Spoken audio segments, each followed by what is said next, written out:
Welcome back everybody to another video. Welcome to Dom's Daily, and today we will be looking at Ghost of Tsushima Iki Island expansion. Let's get right into the video. There are two Ghost of Tsushimas. One is exquisitely crafted open world game that, while highly derivative, delivers one of the most smoothest action blockbuster experiences in recent memory. A gorgeous, finely tuned adventure that offers endless rewards with minimal friction to those that keep playing. The other is the video game version of a guy who only communicates in a movie reference. So in love with his idea of the films, he endlessly recalls that it becomes impossible to connect with any person underneath. The former ghost is flattering to consider, the latter is embarrassing. The awkward title of the latest edition of the game, Ghost of Tsushima Directors Cut, heightens that tension between these two philosophies of considering the game. It indicates that his best version of samurai epic that made the 2020 PlayStation 4 exclusive a hit with players. But it does so with a term clumsily lifted from film, one that falls apart entirely when thought about for more than a second.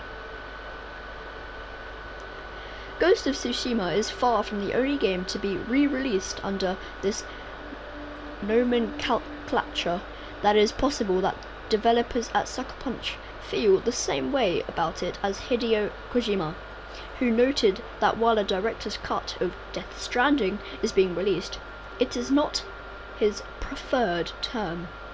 But Ghost of Tsushima, more than other games, invites that comparison because it is openly an homage to a very narrow slice of samurai cinema, the kind that is idolized in the West, where it's lovingly imported and reworked into westerns or Star Wars.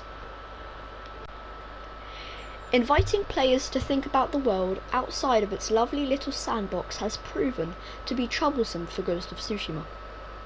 The Kurosawa homage it supports to be falls apart when the acclaimed filmmaker's catalogue is seriously considered. Its status as the work of historical fiction is on similarly shaky ground, as its version of 13th century Japan is one that appears to be steeped in propaganda more than actual history. Ghost of Tsushima's admirably personal story saw protagonist Jin Sakai reconsidering the samurai way, but in practice has extermination one of methodology, not one of politics or culture. Jin, the samurai of Tsushima, called out his foes to face them one-on-one on the battlefield in honourable duels. However, a Mongol invasion forced Jin to become a ghost and deal dishonourable death from the shadows in order to save his home. But the samurai way meant something different in history than it did in the main campaign of Ghost of Tsushima. The Iki Island expansion begins to interrogate that, if only briefly. It begins when Jin discovers a village suffering from a mysterious mental affliction upon arrival. Jin learns that another Mongol clan, led by a shaman named Ansha Khotan, known by her followers as the Eagle, is amassing power in the nearby Iki Island. This island holds great significance for Jin Sakai. It's where he watched his father die. That childhood trauma forms the spine of the expansion and is the source of its most interesting ideas. The main Iki Island story finds Jin hiding his identity as the new Lord Sakai in order to defeat the Eagle with the help of the so-called raiders that killed his father.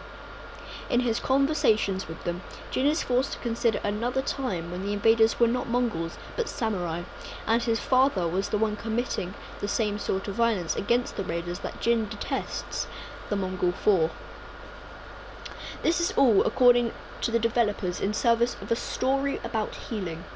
Across the new campaign's roughly 6-hour runtime, Ghost of Tsushima's Iki Island expansion introduces these ideas but never finds the room to dig into them. nor does it give much credence to the pain endured by the raiders. Jin's alliance of convenience is men's, though, enough.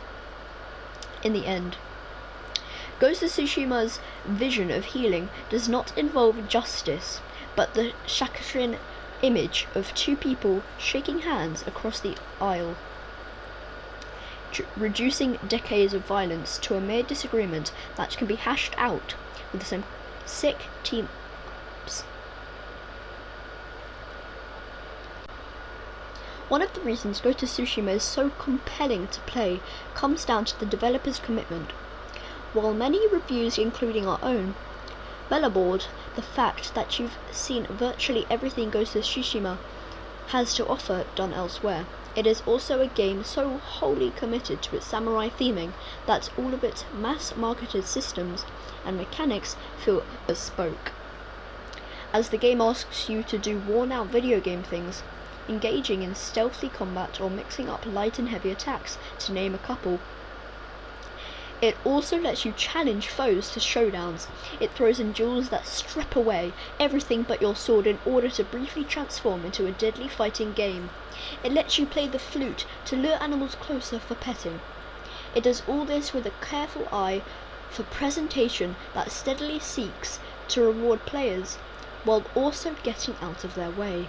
If Ghost of Tsushima was your first video game, it would be tempting to think they invented all of this for the first time. The care present in Ghost of Tsushima's design makes its undercooked take on its own ideas harder to forgive. Take its themes seriously and it becomes a story about a feudal landlord learning that maybe life isn't about him, but centering on him anyway. The Jin Sakai that players engage with through play, the Jin Sakai that composes haikus, loves animals enough to play them little tunes on his flute, who never met a row of bamboo he did not want to cut for fun, seems to have the entirety that the Jin Sakai of Ghost of Tsushima's narrative does not. One is a thoughtful guy you might want to hang around, the other is not. He's kind of embarrassing. Thank you all for watching Dom's Daily, and remember, like and subscribe and turn notifications on to never miss an upload. Thanks for watching.